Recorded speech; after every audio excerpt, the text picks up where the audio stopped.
business in 2025. I believe we've also done one of these videos for 2024. A few things have obviously changed since the past 12 months. Obviously, AI's come into play. We're going to touch on that. I'm joined with James. So, what's one tip or strategy that you're going to be using to grow a trades business? So if you've got a trade business or a service-based business, the first thing I would always be looking to do is SEO for your Hmm. own website. That's search engine optimization for your own website. Now it's a long-term investment of what you need to be doing, but if you can get SEO and get your own website ranking for the main keywords that you want to rank for, and you can generate your own in-house leads, that is the holy grail of a successful business. You should always be looking to be oversubscribed and should always be looking to get a consistent flow of quality inquiries that's coming through. Because what that allows you to do is start to up your prices, say no to certain clients that could be a nightmare. I'm sure there's people watching this that understand those clients where you start knocking that 10-15% off that job. They're the ones that the jobs that always seem to go wrong. You'd love to have it where you could turn around, you've got all them inquiries coming through, you can just say, no, that's my price. And you don't go and knock like 15% off. And it just gets rid of so many people that where jobs potentially go wrong are normally the jobs where it's a race to the bottom on price. So Yeah. generally speaking, I'd be doing SEO. I would be trying to get as many testimonials, case studies of existing jobs of what we've done. I found over the years, and I work with a lot of trade-based businesses, and so many of them get inquiries from when they turn around and they say, that case study that you did, I want that exact job.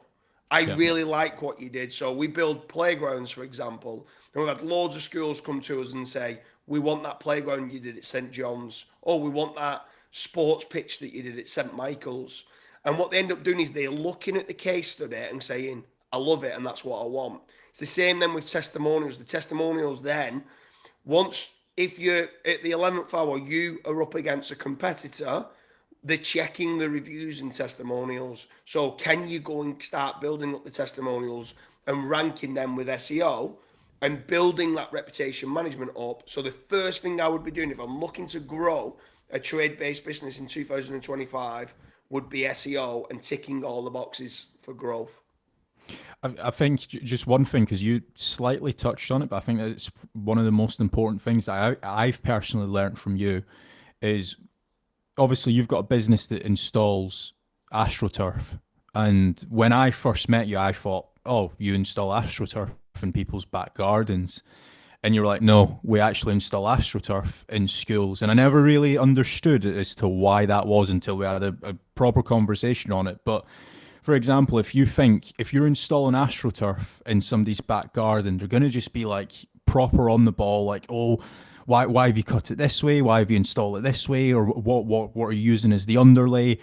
A million and one different questions because it's their actual back garden, right? And they care about it as a lot of people do. There's a lot more back gardens than there are schools, right? That's the mindset that I had.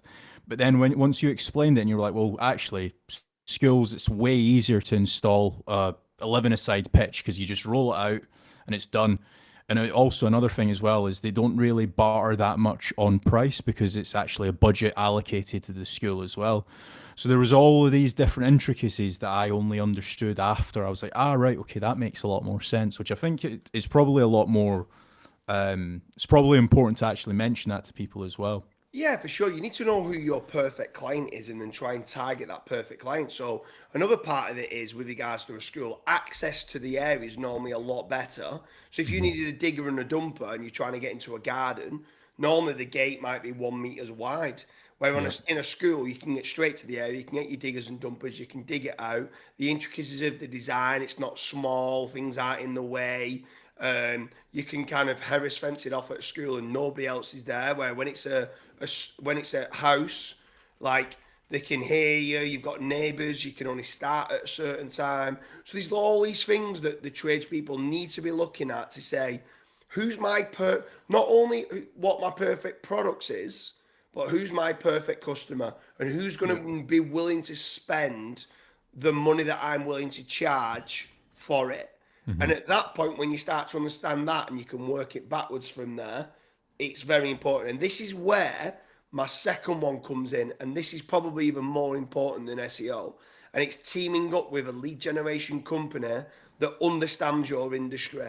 So, and it's important that they understand your industry because they will know and they will start asking you certain questions like, where do you make your most profit? What type of clients are good? What type of clients are nightmares? And they can start digging deeper with regards to certain keywords and parameters, knowing what to go after to give you not just volume of inquiries, but the best type of inquiries that you're able then to sell. So if you are a trade-based company, head on over to fatrank.com, fill in the form, inquire. There is at the moment a high level of declines that are coming through, mainly because the website might not be good enough, the branding might not be good enough, there might not be enough testimonials. But if you do get declined, work out why and improve upon that. If you do get accepted, then great. Obviously, it's a no-risk supply of inquiries. You only pay on converted jobs. So that's another great way of being able to grow your business in 2025. Yeah, that makes sense. So then a few other ways to actually grow your trades company. You've got the likes of PPC, Facebook ads. Now, you can definitely go down that route. So, for example, with PPC, a couple things to be careful of is you need to be scaling out that negative keyword list. If you have in the back of your head, I'm going to spend £5,000 every single month and I'm going to be able to generate 300 inquiries from a business, not to sound like a negative person, but it's very unlikely. You need to be growing out that negative keyword list. And the reason for that is obviously when you start running PPC, what you'll typically find with any PPC campaign is you're going to start bidding and showing up for keywords that just doesn't have the intent. So for example, if you're an accountancy firm, you might show up for certain keywords like accountancy jobs, accountancy apprenticeships, accountancy master degrees. And if you just don't have that data to begin with, your actual ad campaign's just not going to be amazing to begin with. So just bear that in mind. When it comes to Facebook ads, I always kind of like to think of it as more interruptional marketing. So for example, it's very hard to sell to somebody on Facebook ads that wants solar. It can be done, definitely, but you just need to have that mindset of, okay, I might not be able to close all 100 leads generated from Facebook. I might only be able to close 5 of these leads. So again, it very much comes down to where you are in your business. If you want quick money, obviously PPC, Facebook ads, you can get results a lot quicker. You might just need to work on the actual quality. If you want slow money, I would definitely recommend SEO. Is there anything else that you would touch on? Obviously, you've got the rise of AI as well. Yeah, I mean, you can leverage AI for different reasons. You've got chatbots.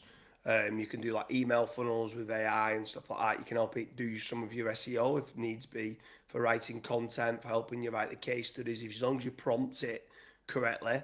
And obviously, it's ever evolving. What I'd prefer someone to do is leave a comment in the comment section. Let us know what trade you're in and where you might be thinking of using AI. There might be certain tools and softwares that we can recommend. So make sure you leave a comment in the comment section. If you're a trade-based business owner and you're looking to grow in 2025, leave a comment in the section, see what pain points that you have, see what you're thinking that you might be doing or something that we might have missed. Could be leaflet drops, it could be email marketing, it could be all different. There's many traditional marketing like TV ads and radio ads and billboards. Is all them that you could be looking at as well. So leave a comment, ask us a question, and we can get back to you. Yeah, so that's been our video on how to improve or how to grow your trade business in 2025. If you guys do want to grow your trade business, check out fatrank.com and fill in the contact form. Thanks for watching.